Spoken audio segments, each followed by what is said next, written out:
पार्टीले बिहे गरेपछि लास्टै रमाइलो हुँदै रहेछ होइन। कतिको खुसी लाग्दैछ माइत जानलाई?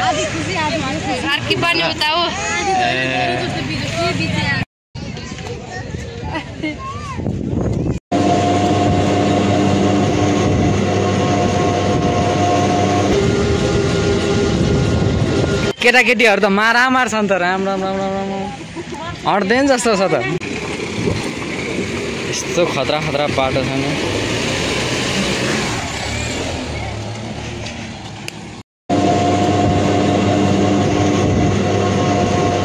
हामी चाहिँ अहिले सिसवारी चोकमा आइसक्यौँ। अब ससुराल जानको लागि चाहिँ अब गाडीहरू चाहिँ लास्टै प्याक आउने रहेछ होइन। अब दसैँको टाइम भएर पनि होला, प्याक त अब त्यस्तै हो।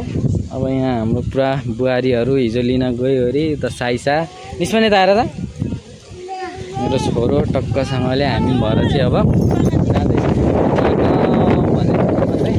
हामी चाहिँ अब विङ्गरमा चाहिँ धेरै प्याक भएर चाहिँ हामी चाहिँ एकदमै अटोमा जाँदैछौँ गाईघाटतिर चाहिँ। गाइजहरू त्यही हो, अब धेरै प्याक हुन्छ गाडीहरू, त्यही भएर अब जसरी पनि जानै पर्यो ससुराली होइन। अब अटै रिजर्भ गरेर भए पनि जाँदैछौँ हामी।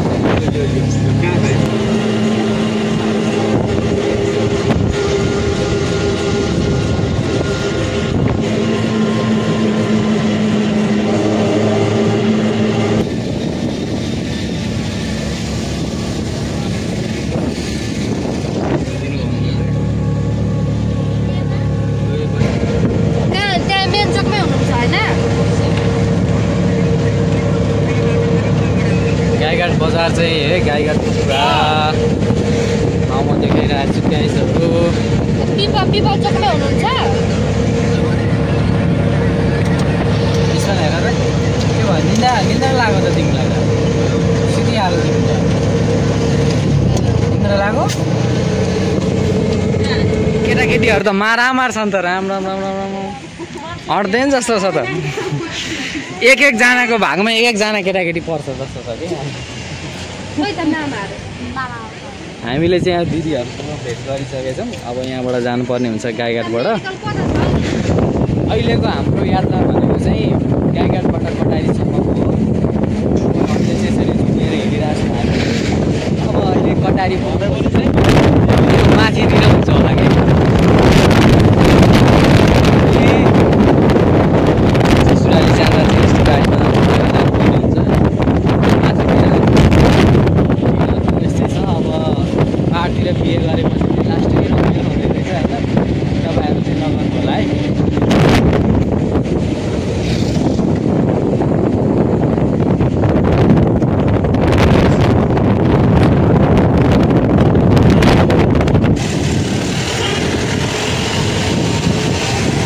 कटारी आइपुग्यो गाइस, कटारी आयो।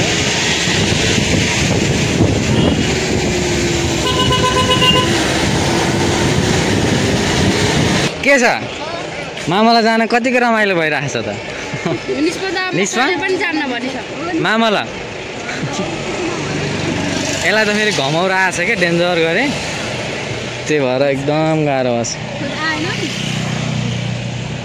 आउँदैछन् केही भन्दिनँ न त सपना दिदी। कतिको खुसी लाग्दैछ माइत जानलाई?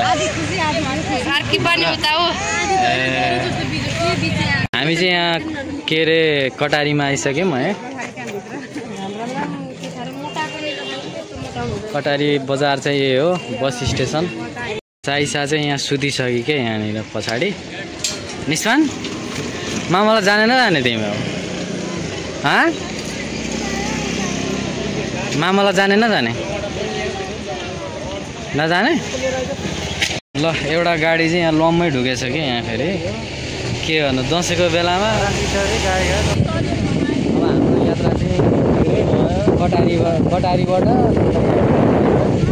यही तरिकाले कोच यही हो, तरिकाले हुँदैछ गाइस।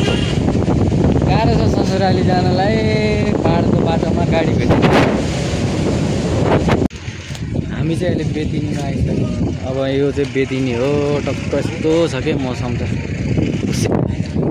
यहाँनिर चाहिँ यस्तो छ कि यो डाँडा सबैभन्दा टाढा हो नि त, त्यही भएर यहाँ अगाडि चाहिँ केही नै देखेको छैन क्या। यस्तो छ यहाँ गाडीहरू रोकेर खाजा खाने ठाउँ हो यो बेदिनीमा चाहिँ। अनि हामी चाहिँ यहाँबाट रोकेर खाजाहरू खान्छौँ गाइस।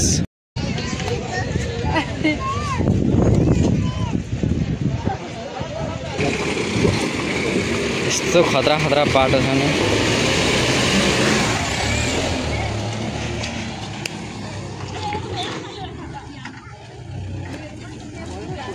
जेस बुलेर चाहिँ कुद्ने रहेछ।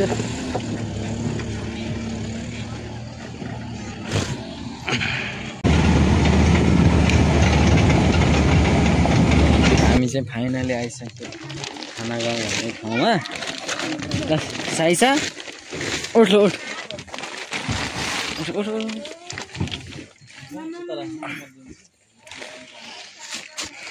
उठ उठ हामी आइसक्यो एसीमै हो। ल साइसा मामालाई आयो त। ल हामी चाहिँ यहाँ खानागाउँ आइसक्यौँ। अब सामानहरू झार्नुपर्ने हुन्छ। यस्तो अँधेरो भइरहेछ कि अनि टुसारो आए जस्तो भएर गाइस त्यही हो होइन।